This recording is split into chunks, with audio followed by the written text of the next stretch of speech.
Hi students, in previous class we seen the prototype intent, motivation, applicability, structure, participants and collaboration. Now in this video we discuss what are the consequences of a prototype design pattern, and we need to discuss what is the implementation of a prototype design pattern and sample code, noun uses, and finally related patterns. Let us discuss consequences of prototype design pattern. So here prototype has many of the same sequences that is related to the abstract factory method and builder we have. In the sense, it hides the concrete product classes from the client, so thereby we need to reducing the number of names clients, whatever you know about that. Moreover, these patterns let a client work with application specific classes. What not these patterns let a client work with some application specific classes without a major modification. In this concept, we need to have some additional benefits of the prototype pattern are listed below here. Listen carefully. The first one is nothing but adding and removing products at runtime. In the sense, let you incorporate a prototype, we need to create a new concrete product class into a system. Simply we say that we are registering a prototypical instance with the client. That's a very bit more flexible than other creational design patterns, because a client can install and remove prototype yet runtime. Okay, let you incorporate a new concrete product classes into a system. Simply the purpose of registering a prototypical instance with the client. It is the concept of adding and removing products at runtime. And coming to the second consequence, what we describe the result here: specifying new objects by varying values. Yes, we are specifying new objects here by varying the values. In the sense, highly the dynamic systems let you define the new behavior through object composition. Whatever you need to specifying the values for an object variables. For example, if you need to define new classes efficiently, we need to define some new kinds of object, whatever you are instantiating existing classes, and we need to registering the instances as a prototype of client objectives. Okay, so a client can create a new object behavior by delegating the responsibility to the prototype. Okay, this kind of a design we define a new classes without programming. Okay, this is the second key point of prototype design pattern. Second consequence, we need to specifying some new objects by varying its values. For example, for object variables, we need to define some new classes. You effectively define new kinds of object by instantiating existing classes, and whatever we need to registering the instances as a prototypes of client objects. Okay, and coming to the third consequence is nothing but specifying new objects by varying a structure. Here what we mentioned there, we need to specifying some new objects or new classes here by varying the structure. In the sense, many applications we build objects from parts and subparts we taken. Editors for circuit, for example, we need to build a circuit out of subcircuits. Subcircuits, in the sense, such applications we need to reflect the composite and decorated patterns amma. Okay, for convenience purpose, those such applications we oftenly let you instantiate a complex user defined structure.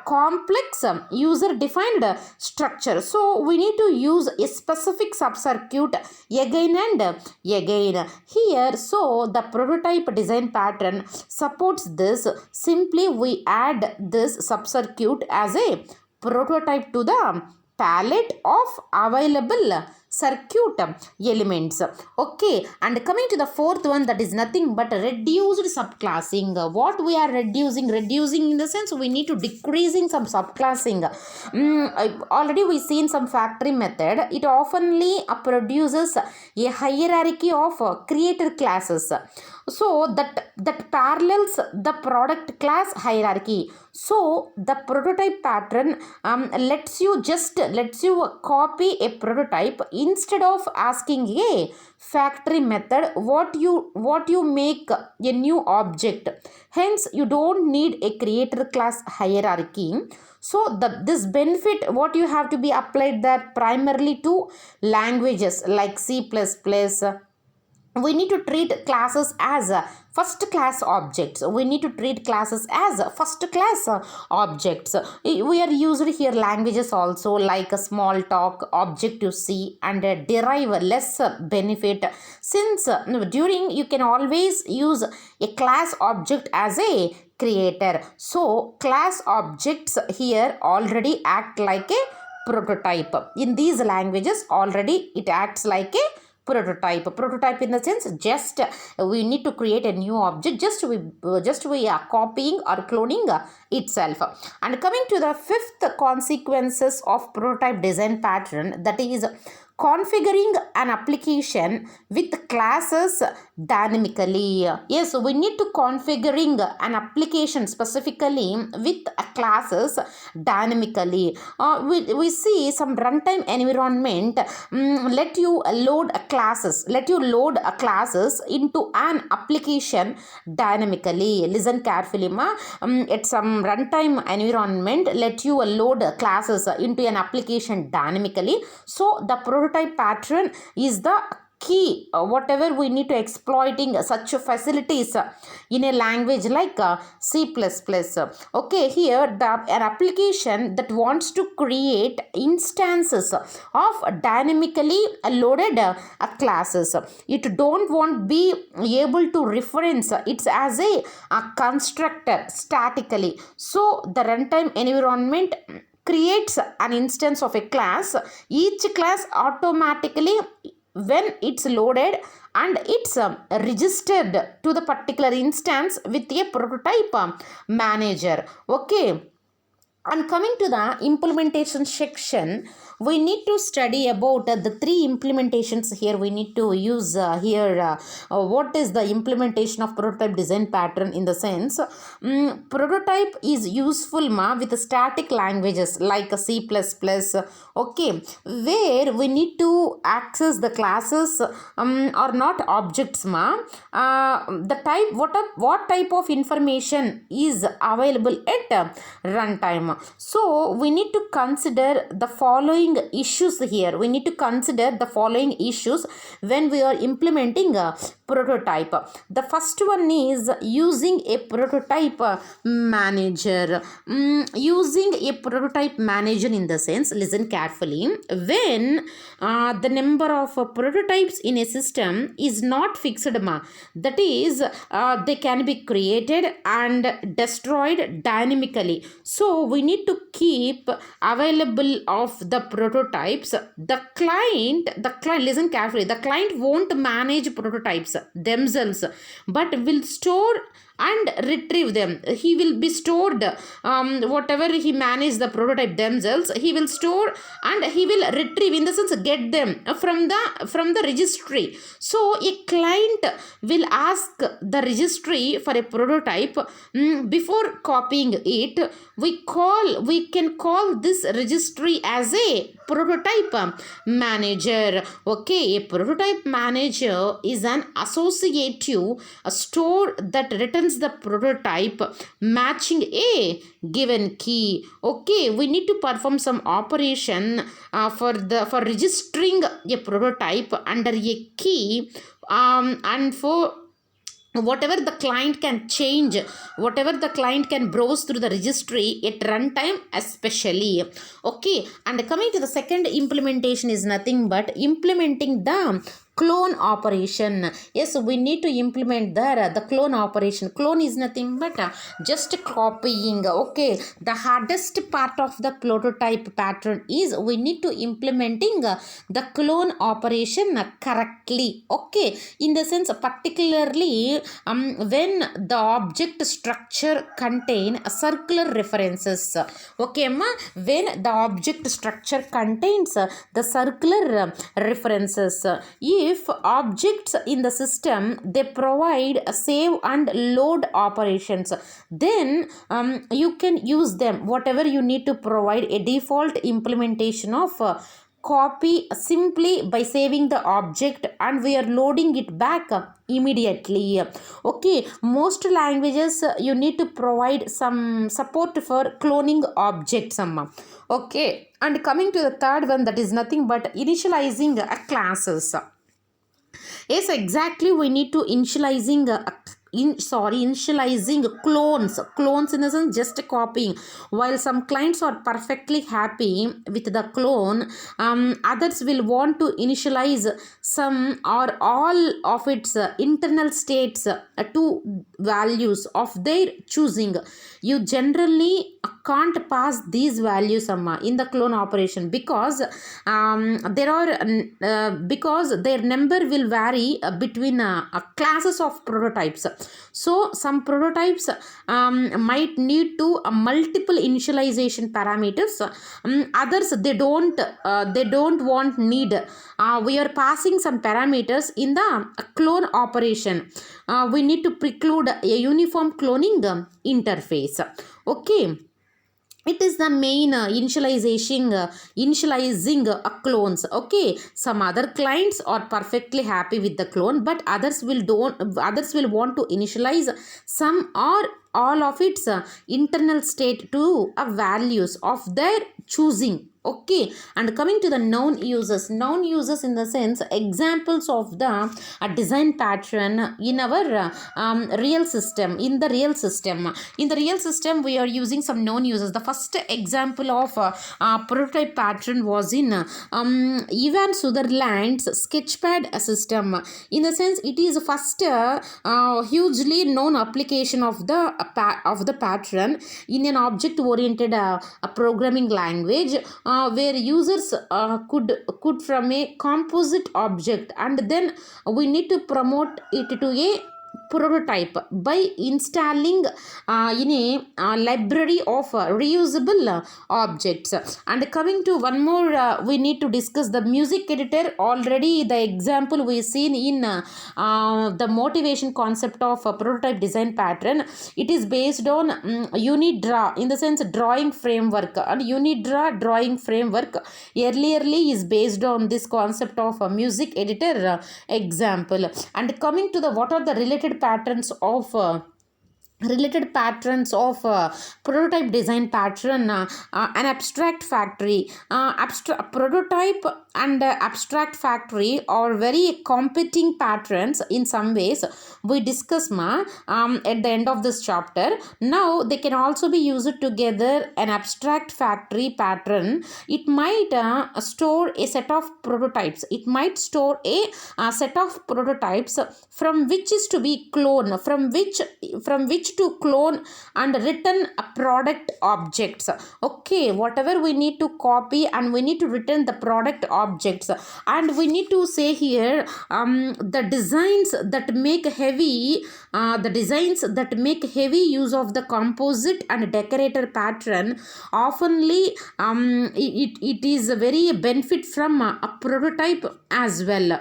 Okay, an abstract factory, and we need to design that make heavy use of the composite composite and decorated pattern oftenly can benefit from a prototype as well. Composite in the sense level of class hierarchy we represent, and decorated in the sense we are adding some embellishing, adding some decorations for dynamically the pattern whatever we need to oftenly can benefit from prototype pattern as well. Now we need to see a sample code of prototype design pattern. Already we define here, this is the maze, it's a game, a prototype factory, a subclass of the maze factory class.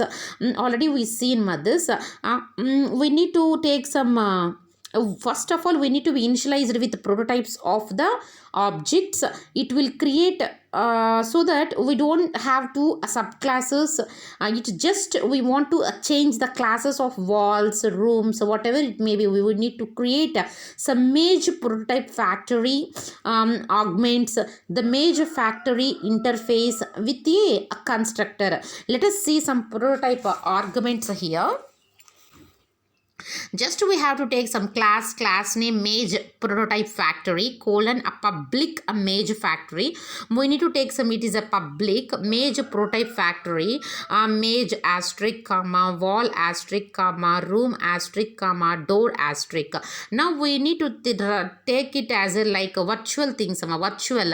Okay, now you need to take some sample code here of maze factory, maze prototype factory virtual. We need to take first maze asterisk. In the sense we need to make a maze function constant, and virtual room asterisk we need to make room integer type constant, and take one more virtual wall asterisk make the wall function constant, and we take one more virtual door asterisk we need to make door function room asterisk comma room asterisk constant.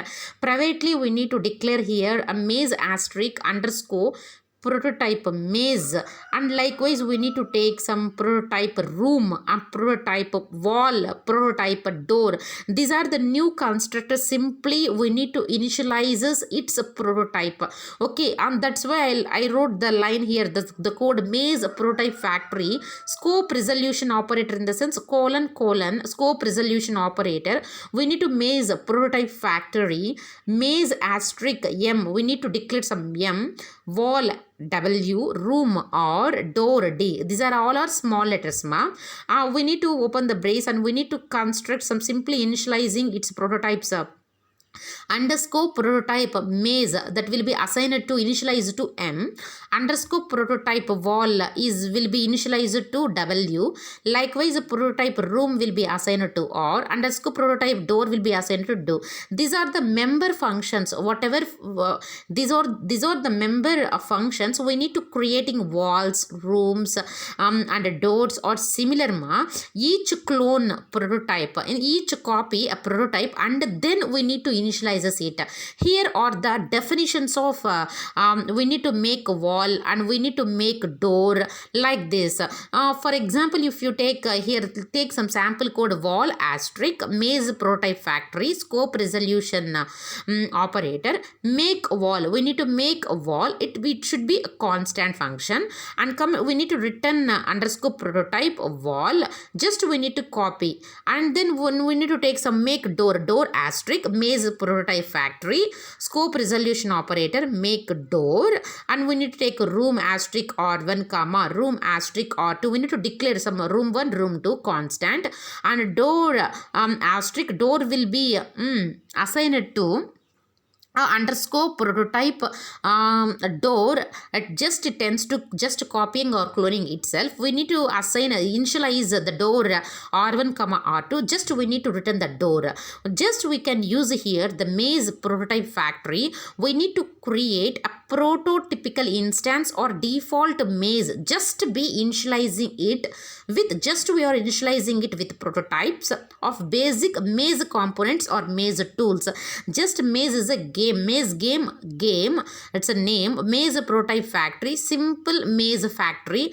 We need to write some new maze comma new wall, new room, new door and close the brace. Just we need to maze asterisk maze will be assigned to game dot. Just we want to create create maze, simple maze factory. Likewise we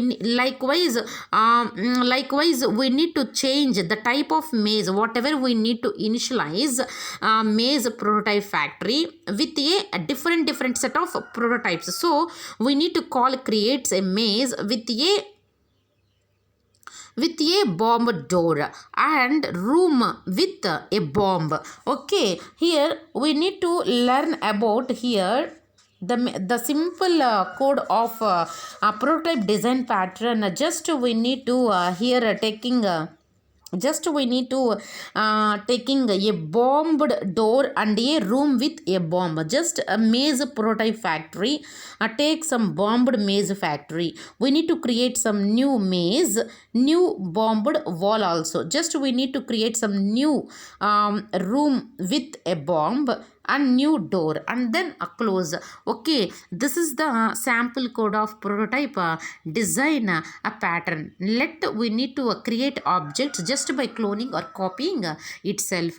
This is the main concept of prototype design pattern. Thank you, ma.